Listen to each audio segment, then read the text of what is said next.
came. hari igihugu kimwe nagiye kuvuga mu butumwa I went to preach in a certain country. ndangije After preaching, iyo famille pastor haza famille isaba pastor inkongi wabo a pastor approached the a family approached the pastor that I should visit them in their home. njya kubasura So I went to visit them. pastor yari yansabye ngo njye kubasura n'abakristo The pastor has asked me to visit that family. sanga batumiye inshuti n'abaturanyi I found this family had invited their friends and neighbors, bansaba ngo ngende nsengera umwe umwe and they asked me to pray for each one of them. muba batumiye One of the invited members harimo abantu batanyemera bandwanya were a group of people who were my critics, none murabona asengeraga umwe muri bo yarayaje and one of them had come. yari umudamu She was a lady. nta makuru narinzi I had no clue. maze kumusengera After praying for ndavuga her, ati madamu sinkuzi I said to her, "Lady, I don't know you, ariko umwaka utaha uzaba ukikiye umuhungu but next year you will have a son."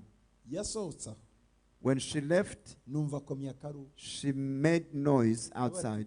nababwiye ko uyu muntu ari umuesikoro mwanze kumva She told you this guy is an escrow.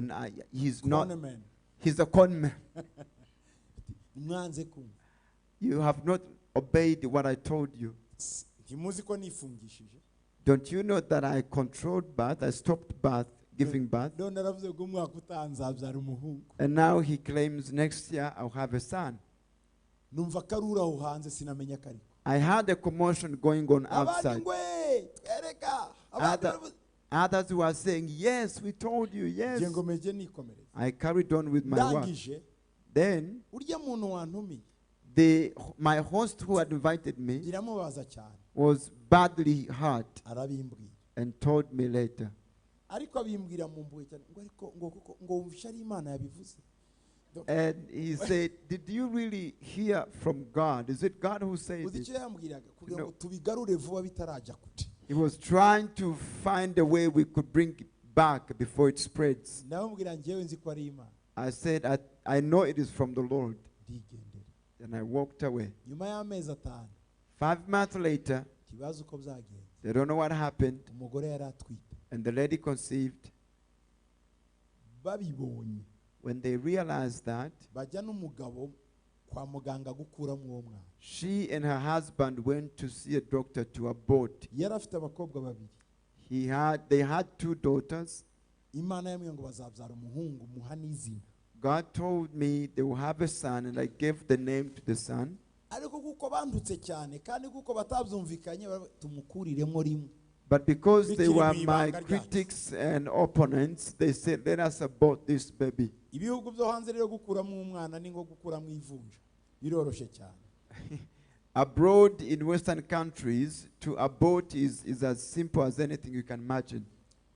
aragiye umudamu amaze kumuryamisha ku gatanda kababaga While she was on the surgery table, umugabo ari mu muryango the husband was standing in the abaganga doorway. bamaze kwipanga bagiye gukuramo wa mumarayika The doctors were ready to conduct the abortion, uyu to take away utaravutse kubw'ubushake the angel bw'umugore n'umugabo who was not born of the will of the husband and wife, waje kubw'ubushake bw'Imana biciye muri profesi the one who came through prophecy, through the will of God. umugore bamuryamishije aryamye When the lady was lying on the bamaze kumukuramo surgery imyenda after being undressed, kuko umwana ari munini bagombaga kumuba she had to go through a C-section because the baby was large. areba hejuru kuri plafo She looked up on the ceiling abona ko igisenge kinyanyanyika and she saw the ceiling was shining, akubitamo inkuba and she heard thunder. ijwi riravuga ngo niwica uwo mwana nawe urapfa And a voice said to her, "If you kill that baby,